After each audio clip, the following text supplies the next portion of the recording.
खाना खा लिया? बट्टू के साथ खाऊंगा। जल्दी खाओ और वक्त पे सो जाओ। क्या हुआ, कुछ बोलना चाहते हो? मेनका थिएटर की कहानी। नाम मत ले उस मेनका का। नरक बना दी है उसने हमारी जिंदगी।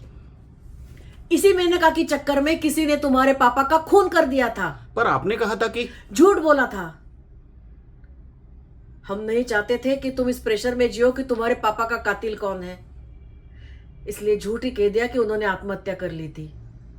आपने पुलिस से गए थे, लेकिन कुछ फायदा नहीं हुआ। हजारों मामलों की तरह यह भी फाइल में बंद होकर रह गया। और इसीलिए हम चाहते हैं कि मेनका दोबारा कभी भी ना खुले।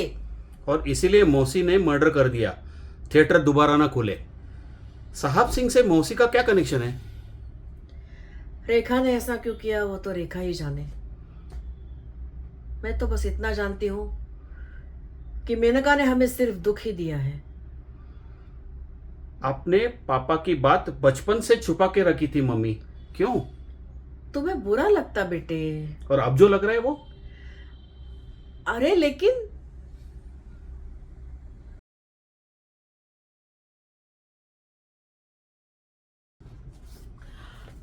अरे डरा ही दिया तूने। बोल। पापा ने सुसाइड क्यों किया था मम्मी? बताया तो था तुझे, उनका मर्डर हुआ था। अगर मर्डर हुआ था तो आपने केस बंद क्यों करवा दिया? मैं क्यों बंद करवाऊंगी?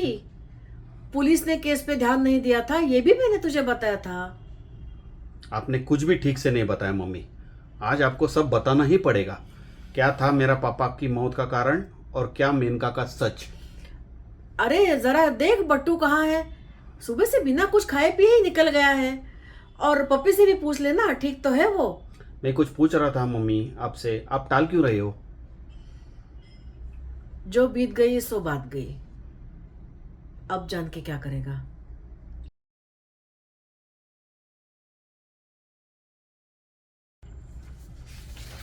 10 जून की रात थी, हमारी जिंदगी का सबसे खुशी का दिन, क्योंकि उस दिन तू पैदा हुआ था। पर वही रात हमारे लिए काली रात साबित हुई जब तेरे पापा ने आत्महत्या कर ली।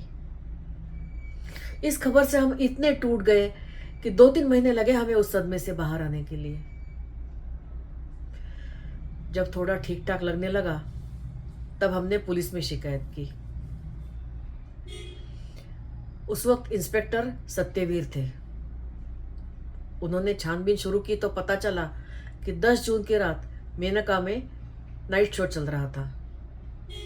फैमिली फिल्म लगी थी और अचानक पर्दे पे अश्लील फिल्म चलने लगी। दशरथ ये सदमा बर्दाश्त नहीं कर सके और उन्होंने फांसी लगा ली अपने आप को। पर हम अंदर से जानते थे कि वो ऐसा नहीं कर सकते। बाद में इंस्पेक्टर सत्यवीर को ऐसा सुराग मिला कि तेरे पापा को किसी ने गोली मार दी। लेकिन सत्यवीर उस आदमी तक पहुंचे उसके पहले उन्हें भी किसी ने मार दिया। इस बात से हम इतना डर गए कि अगर छानबीन आगे बढ़ी तो कहीं ये खतरा तुम तक न पहुंच जाए। इसलिए हमने मेनका और छानबीन दोनों बंद करवा दिए और तुमसे भी ये बात छुपा के रखी। पापा को कौन मार सकता है?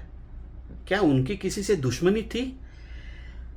भले आदमी की तो पूरी दुनिया ही दुश्मन होती है बेटा।